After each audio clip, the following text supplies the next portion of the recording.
개가 개처럼 사는 것은 당연한 일이고 원숭이가 원숭이처럼 사는 건 역시 당연한 일입니다. 마찬가지로 사람이 사람처럼 사는 건 역시 당연한 일입니다. 그런데 사람은 한 사람도 빠짐없이 다 죄인이에요. 우리 가운데 죄인 아닌 사람은 단 한 명도 없습니다. 그렇다면 사람이 죄인처럼 사는 건 역시 당연한 일입니다.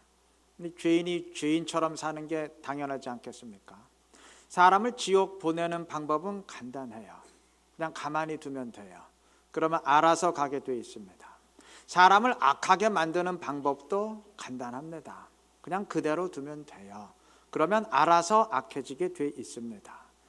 너무 이렇게 부정적으로 말씀하시는 거 아닌가요? 하실 분도 있을 텐데 아니요, 절대 그렇지 않습니다. 하나만 예를 들어봅시다. 만약 어떤 아기가 태어났는데 부모가 전혀 그 무엇도 가르치거나 간섭하지 않고 유치원이나 학교도 보내지 않고 주변 사람들이나 사회를 통해서 배울 기회도 다 차단하고, 그러니까 여하튼 그 어떤 양육과 교육도 받지 못하도록 하고 그냥 내가 살고 싶은 대로 살아라, 그대로 두면 그 아이가 어떻게 될 것 같습니까? 알아서 훌륭한 인격의 사람으로 성장할 것 같습니까? 아니죠. 그 반대가 될 것이 분명하죠. 네, 맞아요. 그게 사람의 모습입니다. 사람이 다 사람이냐, 사람 같아야 사람이지라는 말이 있습니다. 흔히 듣는 말인데 엄밀히 말하면 사람은 사람 같지 않아야 됩니다. 모든 사람들이 다 죄의 본능을 지닌 죄인인데 세상 사람들이 다 그 본능대로 살아가면 어떻게 될 것 같아요? 세상이 끝장이 나겠죠. 그나마 세상이 이나마라도 유지되는 것은 여러 방편의 교육과 양육을 통해서, 계도를 통해서 사람이 그 원래의 본능, 원래의 모습을 극복하고 사람 같지 않게 살고 있기 때문입니다. 아름다운 꽃밭을 망치는 방법은 발로 밟고 손으로 뜯는 게 아닙니다. 그냥 가만 두면 돼요. 그러면 알아서 잡초가 생기고 벌레가 생겨서 자동적으로 망치게 되어 있습니다. 사람의 경우도 그렇습니다. 특히 그리스도인들의 경우는 그렇습니다. 신앙을 망치기 위해서 일부러 주님을 대적하고 욕할 필요 없어요. 그냥 가만히만 있으면 돼요. 그냥 사라지는 대로 살고 본능대로 살다 보면 자동적으로 주님과 멀어지고 영적으로 몰락하게 되어 있습니다. 그냥 살았는데 저절로 기도하게 되고 그래서 나도 모르게 기도의 인물이 되어 있더라. 여러분 그런 사람 본 적 있어요? 그냥 살았는데 이상하게 자꾸 전도가 하게 돼서 생명을 살리는 사람이 되어 있더라. 그런 사람 본 적 있어요? 없어요. 그냥 되는 일은, 저절로 되는 일은 다 안 좋은 일들이에요. 안 그럴라 그랬는데 나도 모르게 저절로 화가 나고 욕이 나오고 그런 거 아니겠습니까? 때문에 우린 절대로 저절로 살면 안 돼요. 그냥 살면 안 됩니다. 그리스도인답게 살려는 의도적인 노력이 있어야 됩니다. 그냥 사라지는 삶이 아니고 의식적으로 내가 살아내는 삶이 되어야 됩니다.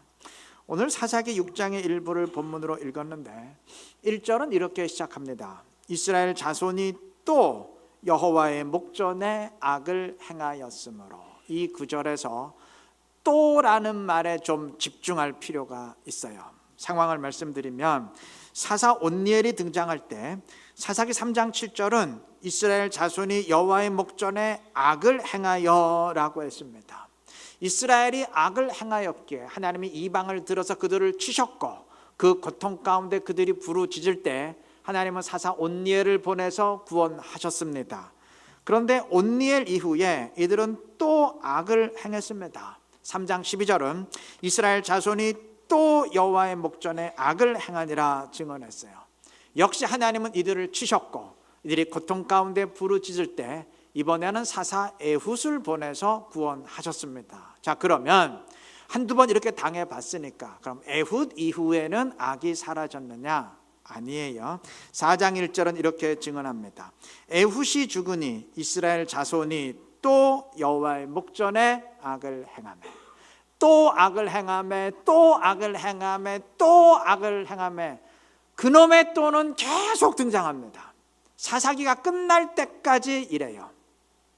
여러분, 이러한 증언을 들으면서 아이고 뭐 이런 패역한 사람들이 있나 욕할 거 없어요. 얼마나 하나님을 우습게 여기고 무시했으면 그렇게 또 악을 해가고 또 악을 해가고 정신 못 차렸나 정죄할 필요 없어요. 여러분, 이 사람들 절대 패역한 사람들 아니에요.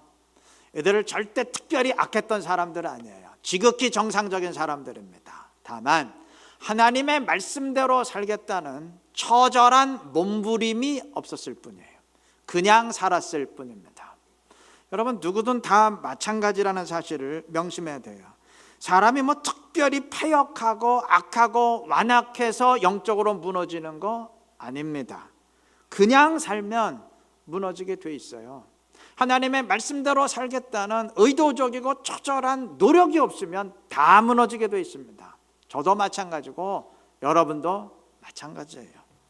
우리에게 그리스도인답게 신앙생활 하려는 의도적인 노력이 반드시 필요한 이유입니다. 2018년 새해가 밝았는데 오늘이 새해 첫 주일이죠. 부디 새해에는 그냥 사는 사람이 아니고 의도적으로 노력하면서 사는 그리스도인 되시기 바랍니다. 그리고 신앙생활이건 사회생활이건 다 마찬가지죠. 뭔가 의도적으로 노력하기 위해서는 좀 목표를 세우는 일이 필요하겠죠. 그냥 아무 생각 없이 한번 잘해보겠다. 그건 너무 막연하지 않습니까? 그리고 목표를 세울 때는 나는 사사기 백성들처럼 영적으로 무너지지 않겠다라는 식이 되어서는 안 돼요. 그건 너무 소극적입니다. 고작 무너지지 않는 것이 목표라면 그건 너무 기대치가 낮은 것 아닌가요?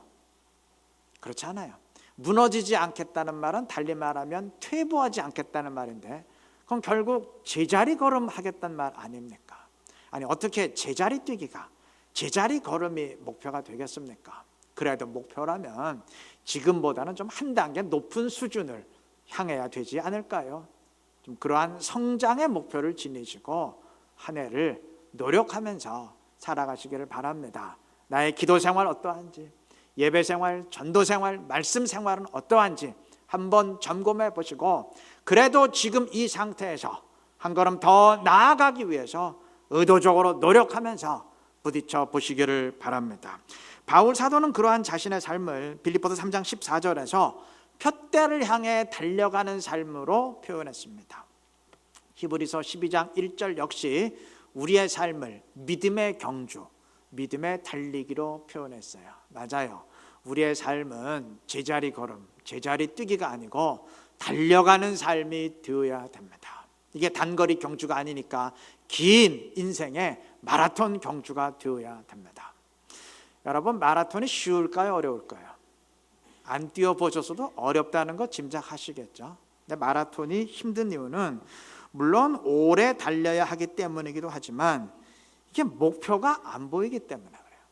결승점이 목표인데 마라톤은 42.195km를 뛰는 경기이기 때문에 그 결승점이 눈에 안 보여요. 측정도 안 됩니다. 그래서 마라톤 뛰는 선수들은 각 지점별로 자신의 목표를 분할해 놓고 달린다고 합니다. 즉 내가 이 지점까지는 어느 시간대로 뛰고 그 다음 이 지점까지는 내가 어느 시간 내로 뛰고 이렇게 중간중간에 작은 목표들을 촘촘히 설정해 놓고 뛴다고 합니다. 그래야 기록이 나오지 그냥 막연하게 결승점을 향해 뛰다 보면 결승점이 나오고 이래가지고는 절대 자기 기록 못 낸다고 합니다.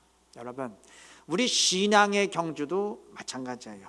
물론 우리 모두의 신앙생활의 마지막 결승점은 구원의 완성이죠. 그런데 구원의 완성이 즉 죽어서 천국 가는 게 절대 우리 신앙의 목표가 되어서는 안 돼요. 그걸 목표로 세워서는 안 돼요. 왜냐하면 일단 이 목표는 눈에 안 보여요. 막연합니다. 그리고 따라잡아야 할 상대도 없어요. 그리고 어차피 다 가는 것이기 때문에 노력할 필요도 없어요. 노력 안 해도 다 가요. 이게 어떻게 우리의 목표가 되겠어요? 이런 목표가 어떻게 동기부여가 되고 우리에게 힘을 불어넣을 수 있겠습니까? 그렇지 않습니까? 그저 뭐 어차피 천국은 다 가는 건데 하면서 긴장만 풀어지게 되겠죠. 이건 달려가는 삶이 아니고 그냥 앉아서 기다리는 삶밖에는 안 됩니다. 우리도 중간중간에 작은 목표들을 세워야 됩니다.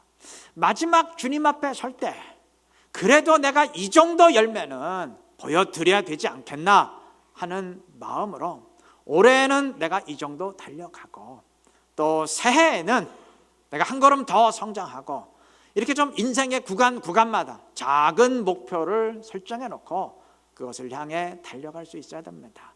그렇게 하나하나 목표를 통과해 가다 보면 결국 신앙의 경주를 잘 마치고 마지막 날 영광의 주인공들이 되지 않겠습니까? 다시 한번 강조하지만 우리 모두 죄인이기 때문에 그냥 살면 당연히 죄인처럼 살 수밖에 없습니다.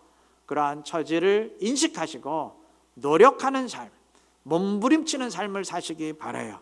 그래서 새해에는 그냥 사는 것이 아니라 영적인 목표를 지니고 그것을 향해 달려감으로써 죄인이지만 죄인답게 살지 아니하고 그리스도인답게 살아감으로써 주님의 이름을 높이고 주의 영광 더 크게 드러내고 주의 뜻을 이루어갈 수 있는 지혜롭고 신실한 우리 이루는 교회 모든 성도님들 되시기를 바랍니다. 오늘 본문에서 여호와의 사자가 기드온에게 여호와의 함께하심을 선포하자 기드온이 항의했습니다. 13절의 내용입니다. 오 나의 주여, 여호와께서 우리와 함께 계시면 어찌하여 이 모든 일이 우리에게 일어났나이까? 여호와께서 정말 당신의 말처럼 우리와 함께 하신다면 어떻게 저 미디안 족속이 하나님의 백성인 우리 이스라엘을 이렇게 짓밟는 이런 괴롭히는 이러한 일이 일어날 수 있습니까? 하나 아주 노골적인 항의죠. 여호와께서 정말 이스라엘과 함께 계신다면 당장 저 미디안 대적들을 물리쳐 주셔야 될 것 아닙니까? 이러한 의미입니다. 자, 이에 대해서 하나님은 항의의 내용들을 완전히 상쇄시키는 답변을 하셨어요. 그 다음 14절 여호와께서 그를 향하여 이르시되 너는 가서 이 너의 힘으로 이스라엘을 미디안의 손에서 구원하라. 내가 너를 보낸 것이 아니냐 하시니라. 무슨 의미인가요? 하나님이 답변하셨어요. 알았다. 내가 너의 항의처럼 저 미디안을 치고 이스라엘을 구원하겠다. 내가 바로 그것을 위한 도구로 너를 사용한다. 그러한 선포입니다. 자, 이 하나님의 선포에 대한 기드온의 반응이 어땠습니까? 할렐루야 했습니까? 아니죠. 싫습니다. 못합니다. 내가 무슨 수로 감당합니까? 거부했어요. 기드온의 거부는 이번 한 번으로 끝나지 않았습니다. 계속 우리가 성경을 다 읽진 않았지만 내용은 다 아시죠? 하나님이 계속 표적을 통해서 용기를 불어 넣는데도 기드온은 계속 거부합니다. 사사기에 기록된 모든 사사들 가운데 사명을 감당하기를 거부했던 사사는 기드온이 유일합니다. 자, 이 상황을 한번 가만히 관찰해 보십시다. 기드온은 왜 미디안을 치고 이스라엘을 구원하지 않으시냐고 하나님께 아주 노골적으로 항의를 했고 하나님은 이에 대해서 알았다, 네 말대로 하겠다 답변하셨어요. 자, 만약 하나님이 여기까지만 말씀하셨더라면 기드온의 반응이 어땠을까요?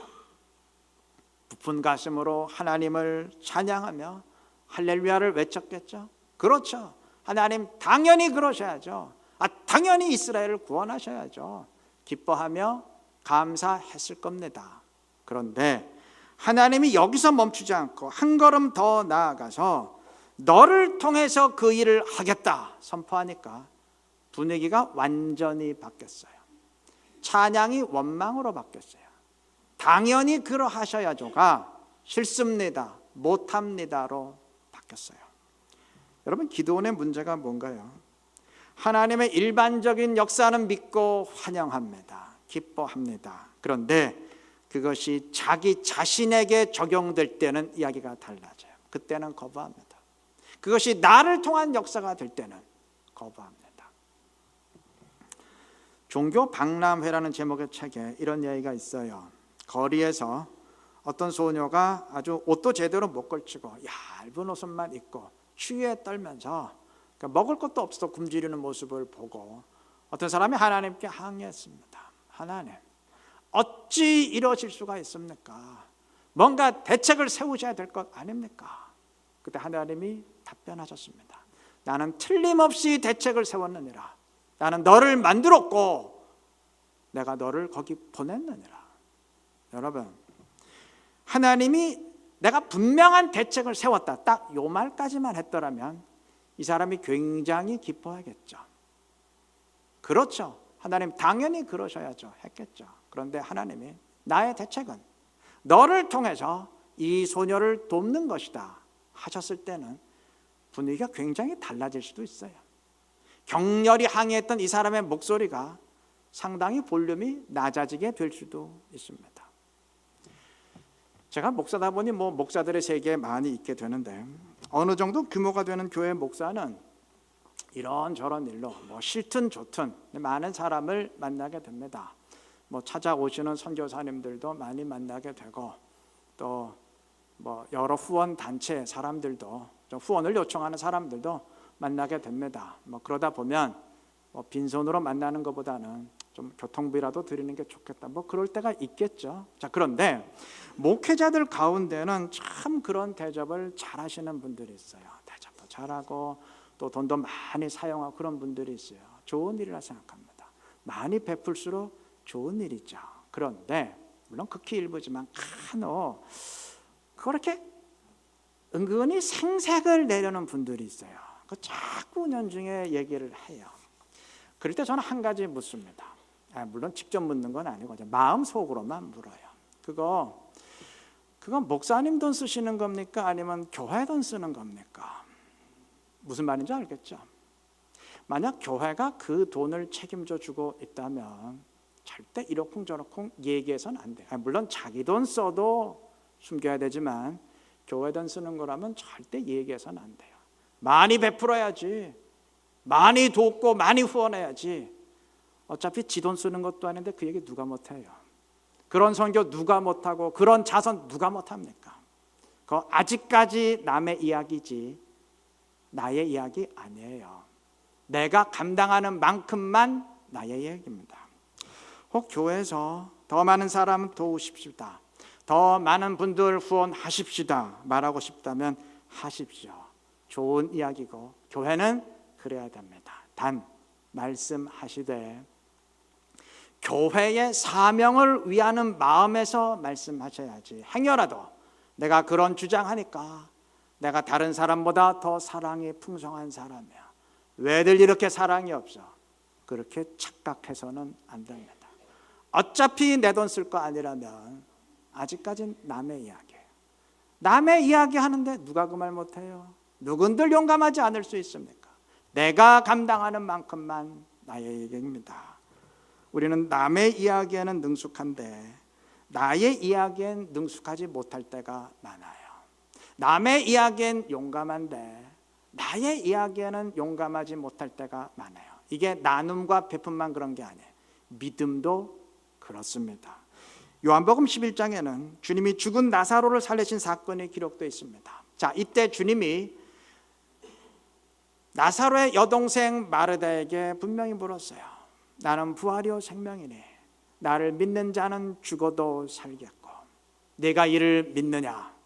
이때 마르다가 분명히 답변합니다. 주여 그러하매다. 내가 믿습니다. 내가 죽은 자의 부활을 믿습니다. 그 고백이죠. 자, 그런데 그 다음에 주님이 나사로의 무덤에 가셔서 돌을 치우고 문을 열라 하셨을 때 마르다가 정색을 하면서 가로막았어요. 아니 이미 죽은 지 나흘이나 되었고 냄새가 진동을 하는데 지금 주님 무슨 짓을 하시려는 겁니까? 여러분, 마르다는 죽은 자의 부활을 믿었어요. 그런데 그것은 주님이 말씀하시는 일반적인 교리로서의 죽은 자의 부활을 믿었던 것이지 그게 자기 자신에게 적용될 때는 믿지 못했어요. 아직 남의 이야기지 자신의 이야기는 아니었다는 말입니다. 그리스도인들은 이 땅의 모든 것들이 다 하나님의 것이라는 데 동의합니다. 다 아멘 하시죠? 그런데 내 지갑의 돈이 하나님의 것이라는 데는 동의하지 않아요. 믿지 않는 사람들이 많습니다. 주님이 임마누엘의 주님으로 오셨고 그의 자녀들과 함께한다는 사실은 다 믿어요. 그런데 그가 나와 함께하는 주님이라는 사실은 못 믿을 때가 많아요. 믿기는 믿는데 아직은 남의 이야기로만 믿고 일반적인 교리로서만 믿지 나의 이야기로는 믿지 못한다는 말입니다. 여러분, 신앙은 남의 이야기를 나의 이야기로 바꾸어가는 과정입니다. 성경 말씀을 우리에게 주신 이유가 무엇인가요? 성경에 기록된 사람들이 어떠했는지 그거 묵상하라는 얘기입니까? 그들이 받은 은혜에 감동하라, 그런 의미인가요? 여러분, 그들이 이러했건 저러했건 그들의 이야기로만 끝나는 한 나에겐 아무런 의미가 없습니다. 그들이 100번 1000번 기도의 응답을 받았다 한들, 그들이 100번 1000번 하나님의 인도하심을 받았다 한들 내가 응답받지 못하고 내가 인도하심을 받지 못하면 아무런 의미가 없어요. 무슨 의미가 있습니까?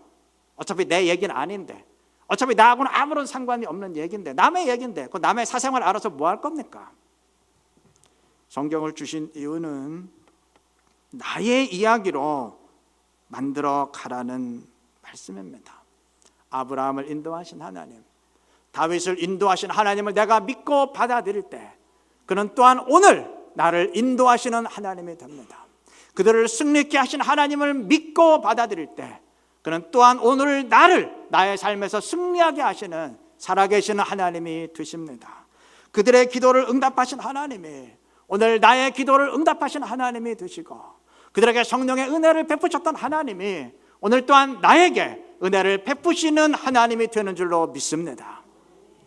그들의 이야기가 그들의 이야기로 끝나지 아니하고 나의 이야기가 된다는 말입니다. 그런 의미에서 성경은 살아있는 하나님의 말씀이고, 바로 그런 의미에서 성경은 오늘 나를 위한 말씀인 줄로 믿습니다. 우리 모두 진정한 믿음을 지녀야 됩니다. 21세기의 기도원이 되어서는 안 됩니다.